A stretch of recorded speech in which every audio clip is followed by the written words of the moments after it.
Students, तो आज हम देखेंगे प्राइम नंबर्स।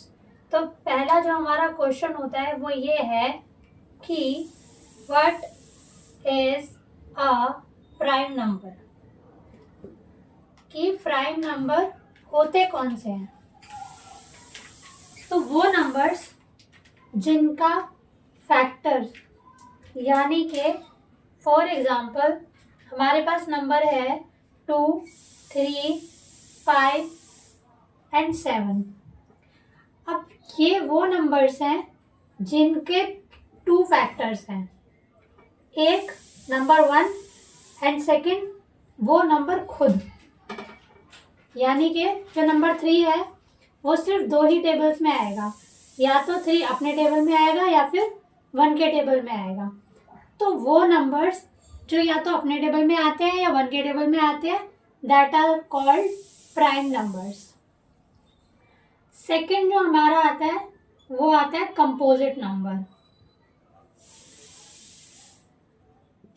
कंपोजिट नंबर्स कौन से होते हैं? The numbers which have more than 2 factors.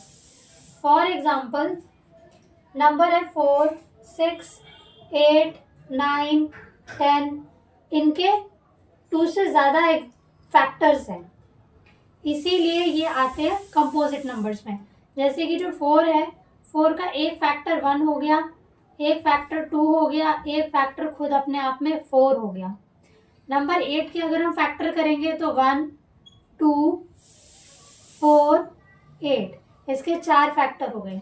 तो ये होते हैं कंपोजिट नंबर। अब हम देखेंगे मोर अबाउट प्राइम नंबर्स। अब प्राइम नंबर्स में भी सब कैटेगरीज होती हैं, जैसे कि पहला होता है even composite number. Even composite number, for example जो हमारा 10 है वो 2 प्राइम नंबर से मिलके बना हुआ है,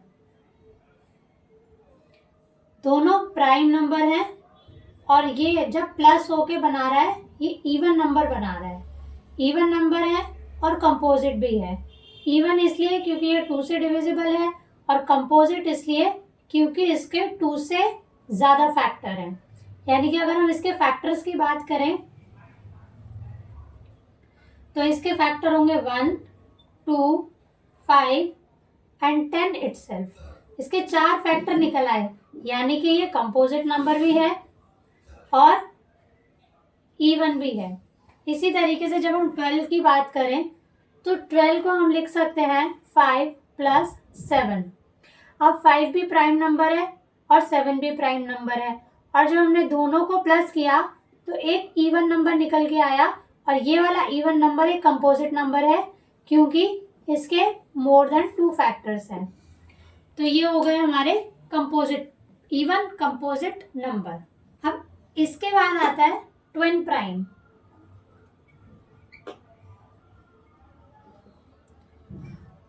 ट्विन प्राइम की बात करी जाए, a pair of prime numbers that have difference of 2 between them is called twin primes.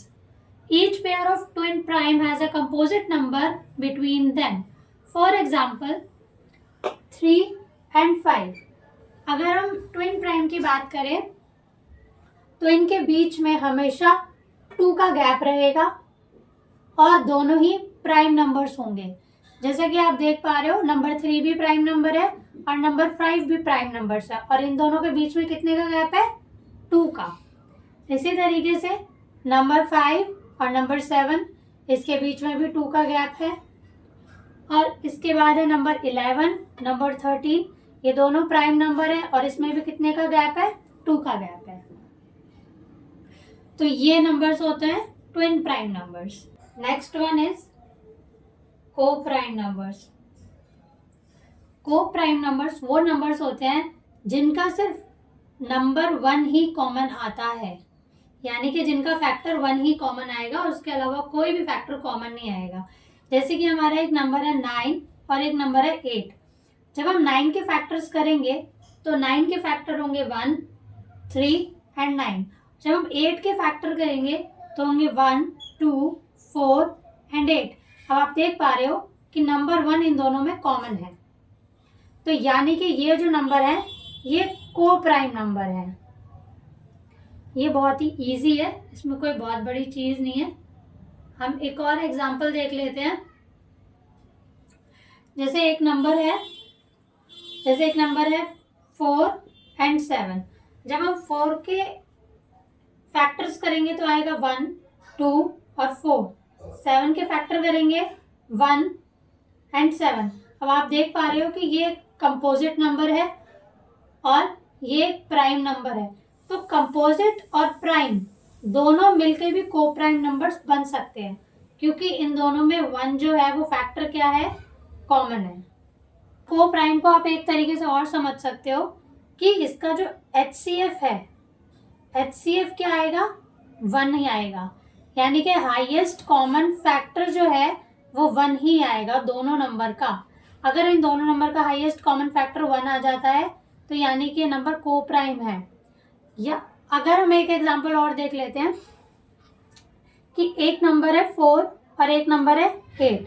जब हम इसके फैक्टर करेंगे तो 4 के फैक्टर आएंगे 1, 2, 4 और 8 के फैक्टर आएंगे 1, 2, 4 और 8। अब आप देख पा रहे हो कि 1 तो इसमें कॉमन है ही, पर साथ में 2 भी कॉमन आ गया।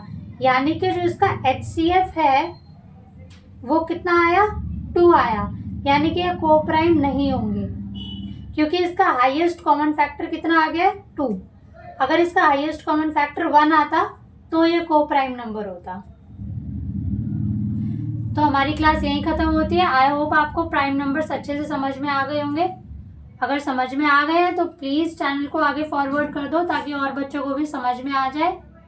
Thank you.